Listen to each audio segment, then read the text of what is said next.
Kyle here from All Media Reviews, and here with Joyce to do the long-awaited, long-delayed Record Store Day 2024 collection story video, you know, showing what we did. So, I don't really want to talk about the story, I want to just get into it. I mean, we have Record Store Day items, we have items that we found that weren't Record Store Day items, and for the first time in I don't know how many years, we were shopping separately because she had other plans. Yes. So, and it's been a long time since I've been on the channel, so thank you and welcome me back. We did a video a couple of years ago, and then when Nez passed away, of course, you did a video, I remember. Yes. But, and then at that point, I said I'd be back on to talk about Silk Sonic, and that never happened. We can mention, I did make a playlist going back to 2014 of every Record Store Day video that I've made. And my aunt was suggesting that I make like sort of like a montage, which maybe I will eventually. So, because I've been doing Record Store Day since the first year, 2008, I think it was, before they had restful releases and everything. But anyway, I don't have a lot of Record Store Day. I could just do that, or you want to go? Because I know my list is going to be less detailed and less extensive, unless you want to go first. Because the bulk of this video, I think, is going to be your stuff. It will be the bulk of my stuff because I probably got the most this year, or at least between Kyle and I got the most. Well, the weird thing is there wasn't a lot of stuff you liked initially, and then it turned out you wanted more stuff. So yes. So I'm very happy that I re-looked at the Record Store Day list that is published online, and I did happen to stumble upon some things that did not catch my eye initially, and I'm very glad that I went back. So thank you, the internet, and thank you for things stuff being gets online. added sometimes too, I think. But, it could be. Yeah. So I'm going to start first off with Duncan Sheik. So this is his debut album, 1996. I Am Barely Breathing. This brings me back. I'm going to date myself here to my years in college. So I was at this point, I believe, probably like junior going into senior. Yeah, so yeah, I am dating myself by sheer fact that I'm saying that this came out in 1996. So I needed this. Of course, Duncan Sheik in 2007 went on to basically become a Tony Award-winning musical composer for the Spring Awakening? Spring Awakening, thank you. I knew I was going to forget the name. Anyways, I'm very happy to own this. It comes in a blue vinyl. So it's translucent blue, but pretty opaque. And very thankful that I got this because this was on the Record Store Day list that I noticed right away, and I was like, yes, I need Duncan Sheik. This whole album, which I have listened to, not in its entirety on vinyl, but when it came out on CD, I did listen to this album quite a bit, and it takes me back, so it is a bit nostalgic for me and my life, and so I definitely wanted to pick this up. And if you hear that our little kitty, one of our little kitty cats decided to just... Kaja. You want to tell the story how finding it? I mean, I guess we can go into that afterwards or something. You want to just show the stuff you got for the, but yeah, I just want to show the stuff. Well, all right, because we used to tell the whole sort of adventure on trying to track this stuff down. But all right. Well, because we split up this year, which we've never done in the past, you went to. I went to Cheapo. You went to Cheapo. In St. Paul. Right. You went to Cheapo in St. Paul, and then you also eventually went to Barely Brothers in St. Paul. Correct. And then later on, we went to Agarda in St. Paul. So we stayed in St. Paul, and we live here in St. Paul. You want to track us down. It's well documented in the past on our videos how we've refrained from going to Electric Fetus and some of the stores in Minneapolis that are more crowded. But I will say this year, Electric Fetus did offer items that were from the UK list, Record Store Day, and the Japanese Record Store Day. So those were exclusives. I don't know exactly what they made available. I believe they published that online or made some sort of announcement. I didn't look for it. Jesse Ware. Yeah. Right. I will say that I do appreciate, the one thing I am appreciative of Electric Fetus is that they give you a number, and for better or for worse, they rope off the section that that they have the Record Store Day items out and available, and they limit your purchase. Unlike all the other Record Store Day or other record stores that we just mentioned, where it's fight for your life. And I do want to comment one other thing, is that when I went to Cheapo in St. Paul, this was probably the first record store day, and I haven't attended that many. I've been to, what's the count? Do you know what? Well, this is number like 15 or 16. I mean, with special releases, maybe it's number 12 or something. Well, okay. I will say that this record store day, when I went to Cheapo 14. in St. Paul, was probably the first that I went much later, because as we both had stated earlier, it wasn't as if there was a huge, we didn't have a huge list this year. I would say that more often than not, it's Black Friday that I typically find a lot of things that I want, and he agrees. Anyway. Yes. So as I was saying, is that this record store day, I had seen a lot more women than I've ever seen in the past. So, yay. All I can say is I'm very happy. That made me extremely happy. I was still elbowing my way through the crowd, even though I had arrived much later. I don't think I got to this record store day, especially at Cheapo. I didn't arrive till past 10, maybe like 10:15, 10:30, and it was still crowded. But, as I stated, I was very enthused to see that there were many more women than there were men. It was like, woohoo! Cha-ching! Yeah! That's right. Power. There's a lot more women in the vinyl community on YouTube, at least. I mean, there are. Once again, I'm not saying that I am a rarity by any means, but I will say that I'm not. Oftentimes, when you go record shopping, when you go vinyl shopping, you typically tend to see people who fit a very specific look. That one sector of the population tends to show up more often. And as you just pointed out, that there are more, because of YouTube, social media, Instagram, TikTok, all types of outlets, you can have that, and therefore there are many more people who are saying, hey, I love vinyl too. I love specifically this band, or I like this genre of music, or I like every genre of music, whatever it may be. But I'm just saying, I was very enthusiastic to see that many women show up. So, for me, it wasn't like I was alone. I think that's what I'm trying to get at. I felt for once that I wasn't like, oh, I'm just gonna stand out like a needle in a haystack. You're not in the Sausage Club anymore. Yeah. Well, there's a store that's going to be opening that's going to be catering to women in Minneapolis. But it is a woman-owned business, and it's going to be another record store. Yeah. We can talk about that at a later date, but let's get to it. Yeah. So I'm going to hop right next to my next record store day item that I picked up, and that is the Monkees. The Birds, the Bees, and the Monkees.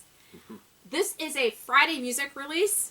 I was initially reluctant to get this, but then decided, being the Monkees fan that I am, I just decided to go for it for whatever reason. Completist or something about the... I probably own this.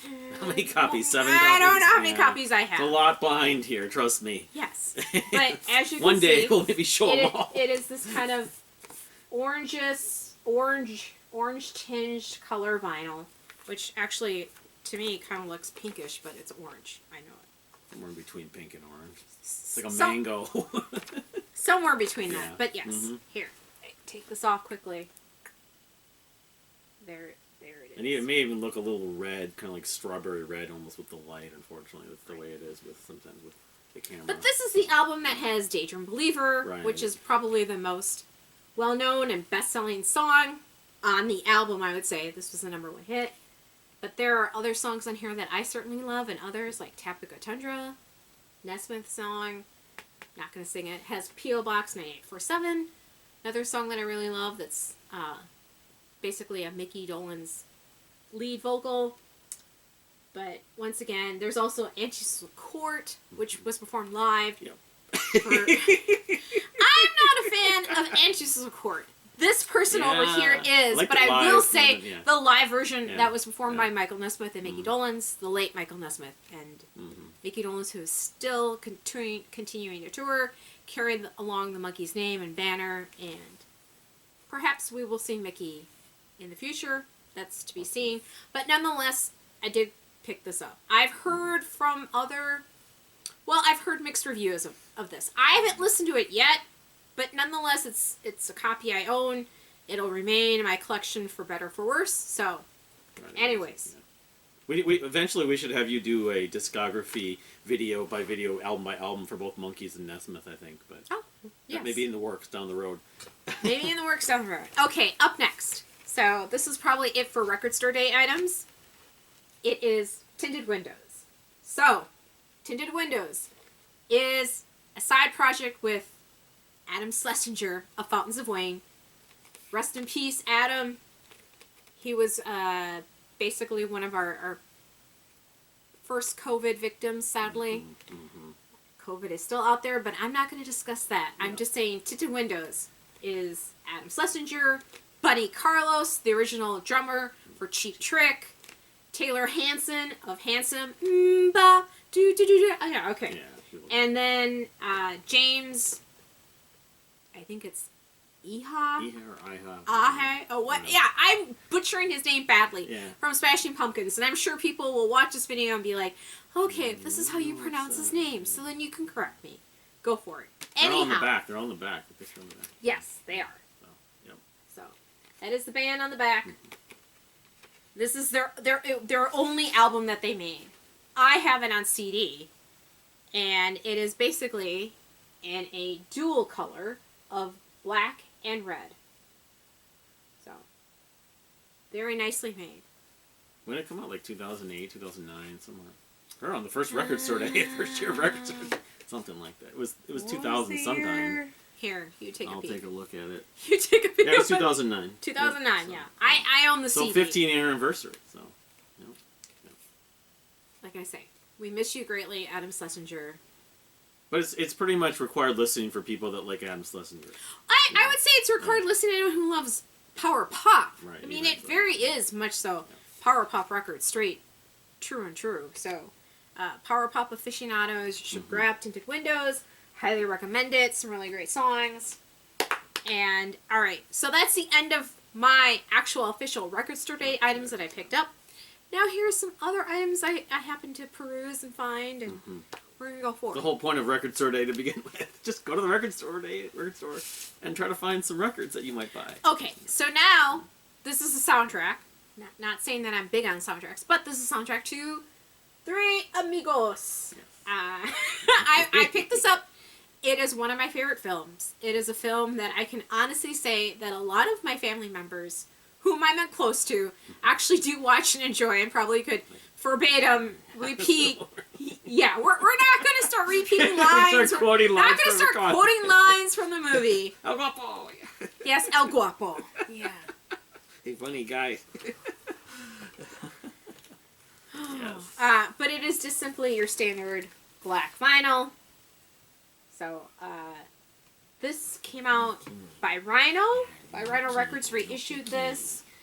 This was part of their, like, I'm gonna also butcher this, but it's like, it kicks off their new year of, like, listen to this or stuff like that. Rhino Records. Go Rhino. Who has the Monkees and many others, of course. Yes. I think ELP might be on Rhino. One of the prog bands is also on Rhino. But. Yeah, no, Rhino Records, I mean, they're with, I believe, owned by Warner Brothers, blah, blah, blah, blah, blah, blah, blah. All right, moving on, because I want to get to this. Yes.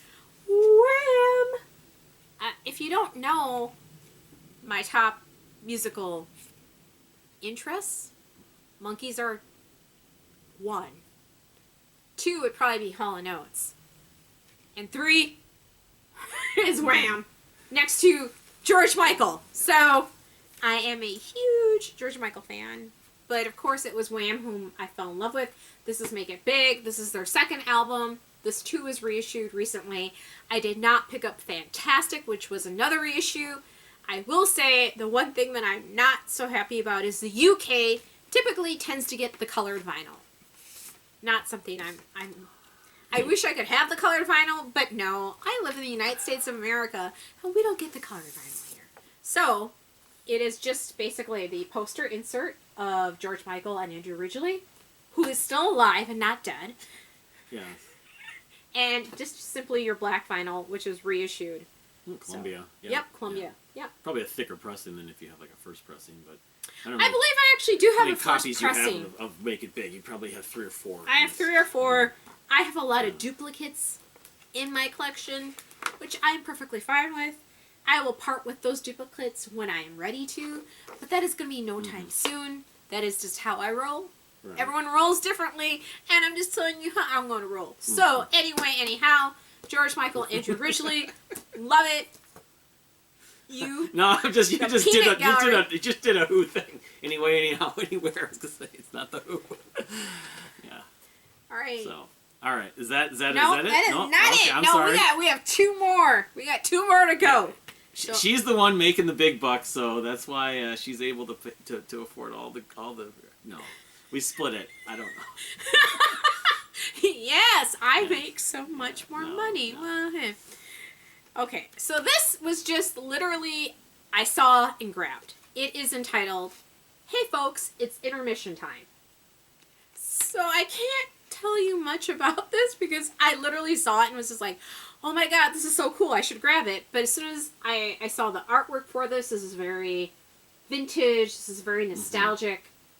You know, movie theaters, we're talking drive-in theaters, and so this is a jazz music compilation that has, like, let's go to movies, you know, the little popcorn and soda man dancing, all those things, yes. Oh, like the intros hot and dogs, stuff that you yes. see. Which So, I guess they do that now in the movie theaters still, but it's not really the way it used to be. 39 musical tracks, so to speak.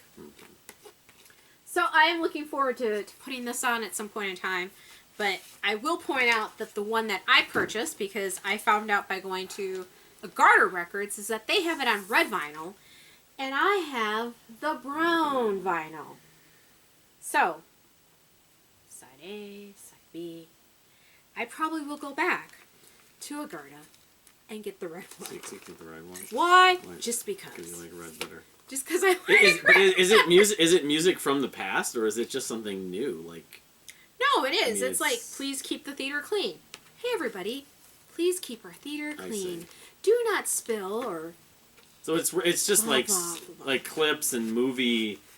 I don't know what you call those. Like, yeah, like Yeah, pre here, Sprite intermission. right. Yeah, pre. So this is, you know, lots of the greatest show on earth, popcorn and candy, yum yum yum, little jingles, little intermission breaks, things of that nature. So, anyways, I'm looking forward to listening to this. Yeah. Yeah, looks cool. Like I said, this I almost picked up something else, which I'm hoping is still at cheapo, but I don't know if it is. I'm not going to say until I pick it up. And if I don't pick it up, then I will come back and tell you what I didn't get. And if I come back, then you're going to see exactly what it was that I saw too. So, and 2 more things. We're almost done. We're almost done for my side. Right. Is speaking of the Monkees, this is Michael Nesmith, and the hits just keep on coming. This is a first pressing of the 1972. Yeah. Oh, this is horrible that my brain is like dying. But you can see it as a gatefold. Has a lovely photo, picture. Michael Nesmith surrounded by beautiful women. Yes. This is strictly just Nesmith and Red Rhodes, pedal steel guitar, just the 2 of them. Very stripped down. This is not First National Band. This is not Second National Band. This is just Mike, Red Rhodes, sing, guitar.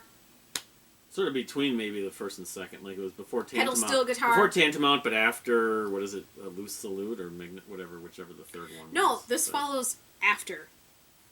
After Tantamount. After Tantamount, Oh, okay. yes. All Yep. right. Mm-hmm.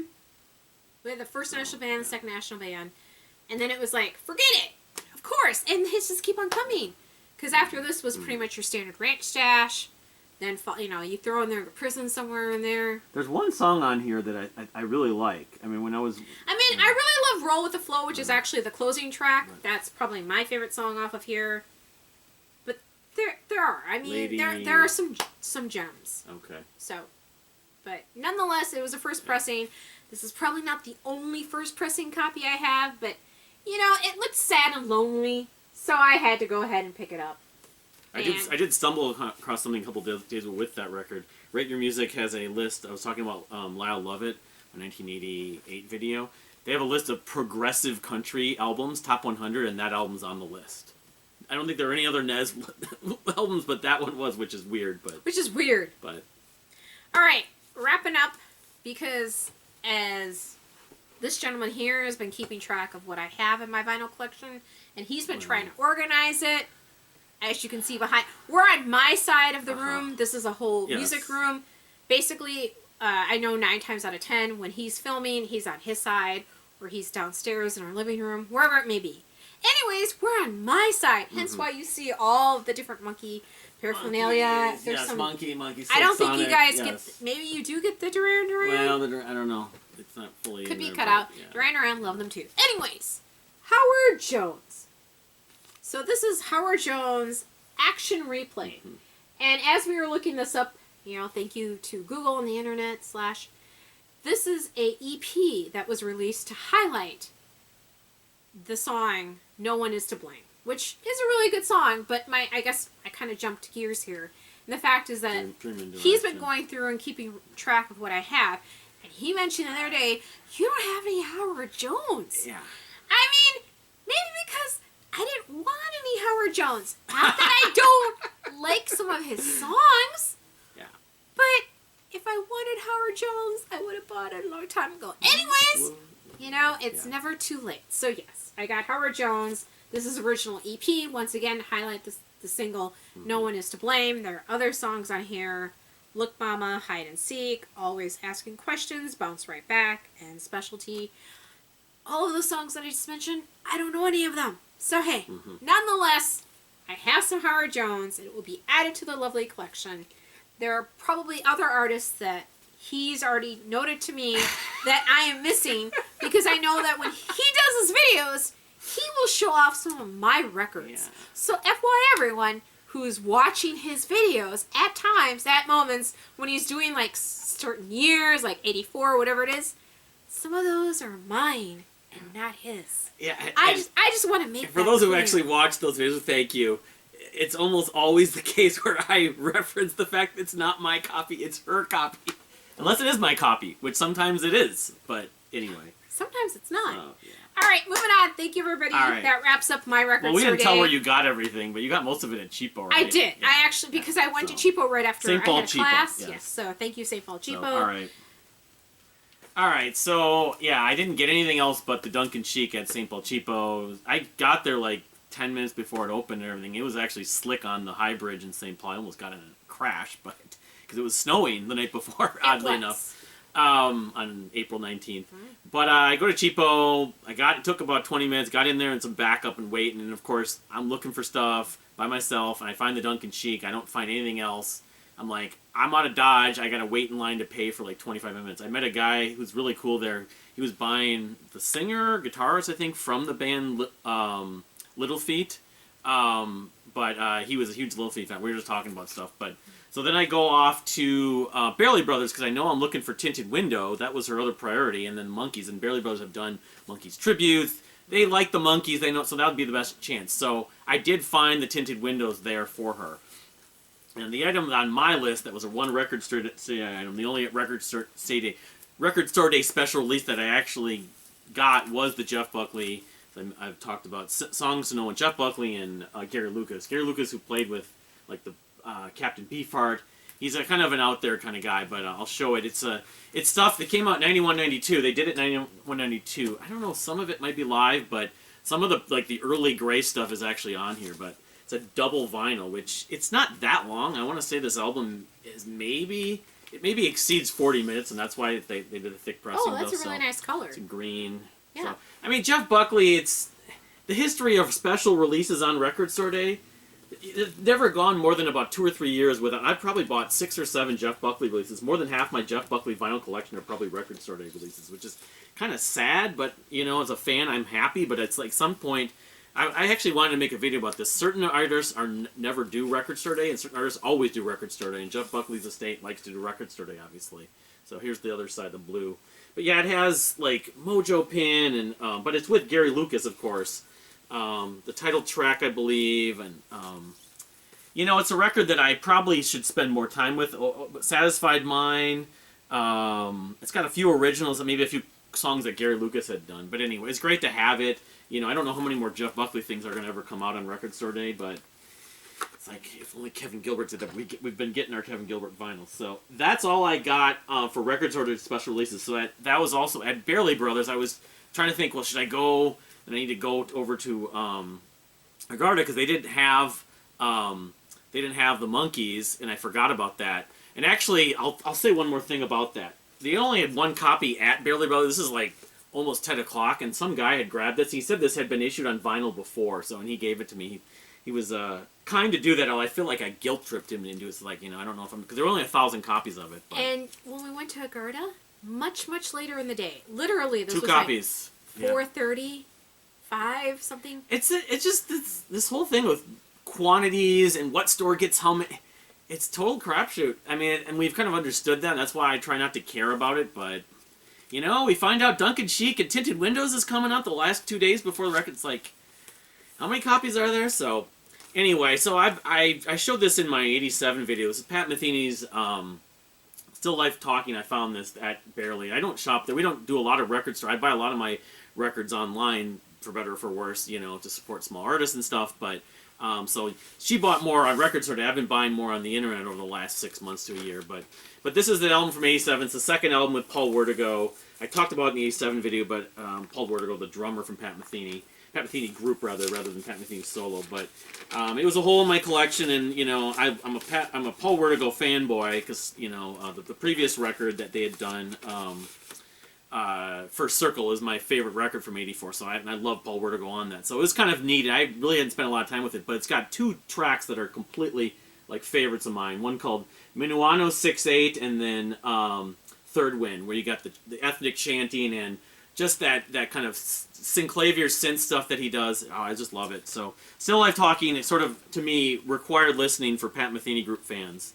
So I picked this up as just sort of at the last minute I saw this, and oddly enough, I already had a copy of this. So I actually, when I do a giveaway, this is Skeleton's album Money. They're a band who were more active in the late 2000s, came out in 2009. It's sort of...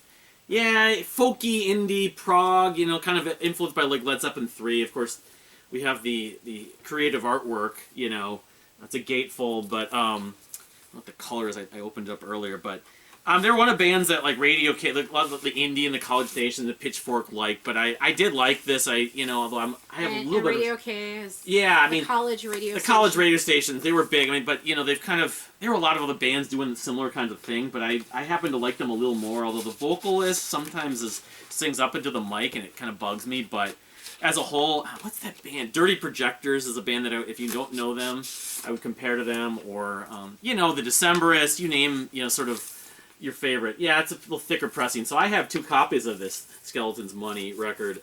So if I ever do that giveaway that I've talked about, this would probably be among them. So I got that, and this was $9.18. So it was a brand new record. It's a good deal. But I would have bought it. I wouldn't have bought it if I didn't realize I didn't have it. So then I go over to Agarda Records later after we met up, got something to eat, because we usually eat breakfast before breakfast, but we had a different agenda this year, so we didn't do that. I ended up getting breakfast at our favorite spot, place off 7th Street. I'm spacing. Day by Day Cafe. Yes. So, but then we went. Shout out to Day by Day Cafe. We love you, Day by Day Cafe. So anyone who lives here in the Twin Cities, if you've never been to Day by Day, definitely worth going. Although we don't want the hipsters to take over it. We like it in the middle. Moving on. I know. So we went to Agarda Records, and I actually was given a gift certificate by my aunt. Thank you for Hanukkah gift a few months ago. So I still had some credit at Agarda. So I picked up 3 records in the $5 room. Actually, I have 2 records in the $5 room, and 1 record that was just a record I'd talked about. One is the Jane Seabury, the singer-songwriter from Canada, who actually did a duet with Katie Lang, I believe, at one point. But this is her album, The Walking, which is, I guess, her most famous, most people consider her most famous record, most rated record on Rate Your Music. And I talked about it in my 87 video a couple of weeks ago, and this past week, actually. And I'm really liking it. I know Kevin Gilbert was a big fan of hers. He even covered her song Taxi Ride, and I'm about to talk and show some other stuff from her, actually, as well. But So I got that. That was I'd seen this previously. We'd been at Garda a few months before when I first tried to use my gift certificate, and I knew I'd seen this, but I wasn't sure if I wanted to get it. So I also found when we were there 2 records in the $5 bin. Howard Jones, just like she talked about, this is the full length Dream into Action, which has, as I went over that, it was like 85, I think. Several hits. Things can only get better. No one is to blame. I think it's Bounce Right Back. Is there a difference? I mean, this record is catchy. I compare it almost to like Joe Jackson. I'm really happy that I picked this up. I don't know the record before it had some hits also, but for $5, you know, I looked at the condition. It was, I'll show it again, I guess. It looked like it was barely played off Elektra, you know. So Dream into Action. I don't think anyone really played this. So yeah, Howard, he's on tour with ABC and someone else, but he's not coming to our hometown, unfortunately. But anyway, for $5, you know, that's what record store days can be about. You're not spending, you know, hundreds of dollars on 1 or 2 records. So, and I picked up a copy of. I don't have many of the Styx records. I have Styx 2, and I have a couple of the compilations. So I picked up a copy of probably my favorite, or my 1A and 1B for my favorite Styx record, The Grand Illusion, which has Come Sail Away, of course, everyone knows. But it had a few other hits, the title track, Fooling Yourself.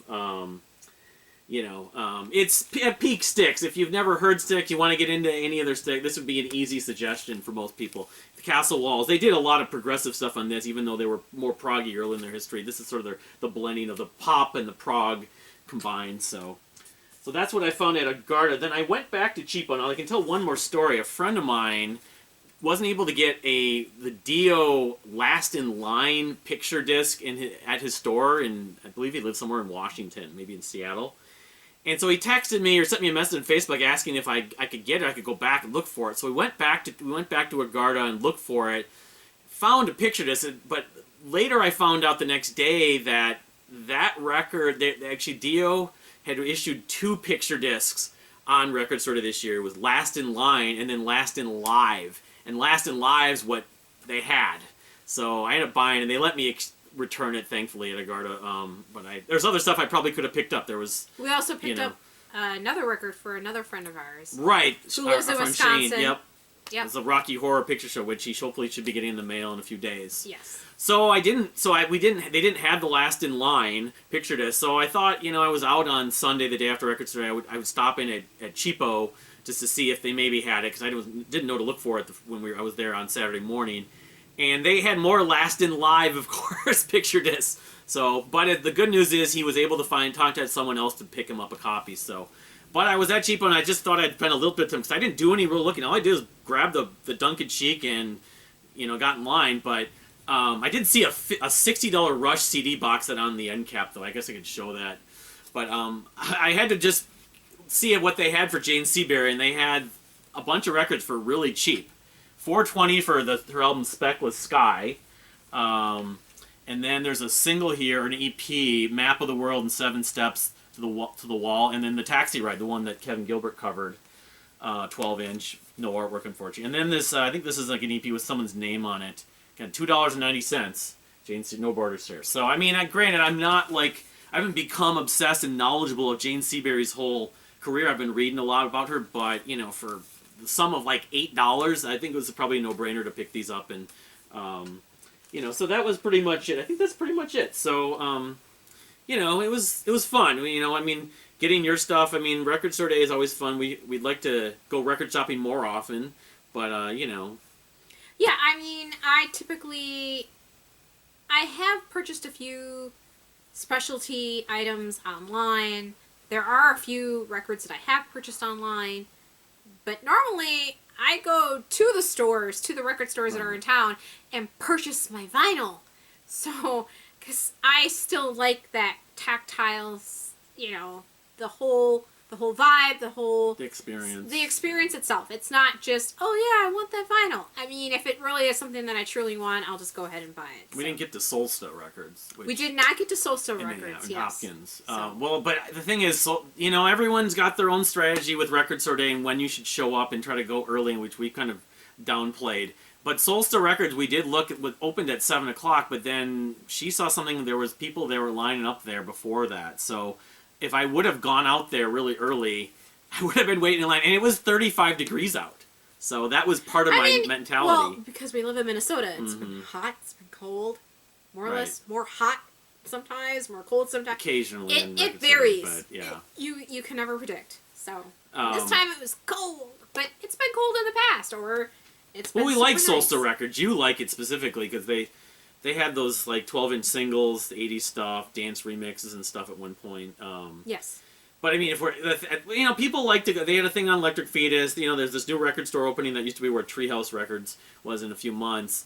There's other record stores in Minneapolis, but they inevitably are going to be more crowded. I don't know. But you know, it's just kind of the way we've been there and done that. People still like to do the whole like Black Friday lineup. And that's the irony is that we love Black Friday for record store days because no one goes to the record store day stuff, even though they have some special release. Well, I will say that typically I find more stuff on the Black Friday list that I want versus the normal. Even though record store day is like 300, 400 listing of items, I got 3 record store day items. Well, I mean, the lesson also is to kind of check back at some point because I have gotten the Duncan Chic and Tinted Window you didn't see the first time. Way more Black Friday stuff than I typically have in recent past gotten record store day items. So I don't know. We shall see. We shall see. No, I mean I like our approach. It's less stress. Sometimes. But, you know, I mean, sometimes. So, but yeah, we'll have to. I'd love to do that with you at some point if the time allows. You know, you could go through the whole Monkees catalog and the Nesmith catalog and maybe do like 1 week or one a month even over the course of a year. Start out with the first. Well, album. you can give your your really honest, no punches, pulling punches opinions about this song people like, I don't like it. This song I love, people blow it off. About even like the missing links and everything else. Right. I mean, I became a Monkees fan in basically summer, fall of 1987. So I totally missed out on the MTV portion. I came to that way late. I basically started becoming a fan at the time that Pull It, which was their newest record at the time in the 80s, being released and showcased and promoted. But Pull It, just like I have Duncan Cheek, holds a special place in my heart. It has more sentimental value than I will say that it holds that it is actually, integral or that it is musically fascinating. I mean, it's very 80s. Pull It is very 80s. I don't want to get into this right now, but nonetheless, that is when I became a fan. So technically, I guess I'm like 3rd generation. Not first, that's original. I'm not second, that's like 70s for those folks who are like the syndicated reruns that they were showing. I'm later than that, but I did hop on when they were in 86 when MTV was like, Monkey Mania again. MTV and then ended up on Nick at Night. And, that's what we actually should do. They moved to Nick at Night. Yeah, that's what happened. Yes, eventually Nick at Night. And when they moved to Nick at Night, that's when I popped up and appeared. And Minnesota State Fair, interviewed on Channel 4. That's where it was. Yes. It's on YouTube, I believe. It's on YouTube. Maybe you could try showing that clip or link it. It's very funny. What we could do is what I did with my Marillion collection. Even over the course of like 2 or 3 videos, we could organize all your Monkey stuff, and you could actually show it. I mean, you don't need to talk in detail about every single one. You could just I have 3 copies here. This one, this one. I mean, you're talking about north of like 80 records, maybe. It's including singles, EPs, compilations, live stuff. All the above. But it would be worth doing at some point. But anyway. All right. Well, thank you for watching. What did you get on records today? I'd love to hear about it. And maybe I'll be back. Yeah, because I'm here so sporadically. Right. But I'm still around. I still exist. I'm still alive. In Kyle's imagination over the last 2 years. Yep. You never showed up on the prog stream or the stuff I've done, the collaborations. No, I mean, I think it's clear where my musical taste lies and his musical taste lies. They are separate, which is why this music room is one side his and one side mine. And they're very different. Very different. They're different, but there's some crossover. Queen, Self. It's a little bit of crossover. Under the Influence of Giants. A little bit. All right, everyone. Thank you. Well, thank you for watching, and we'll see you next time. Bye.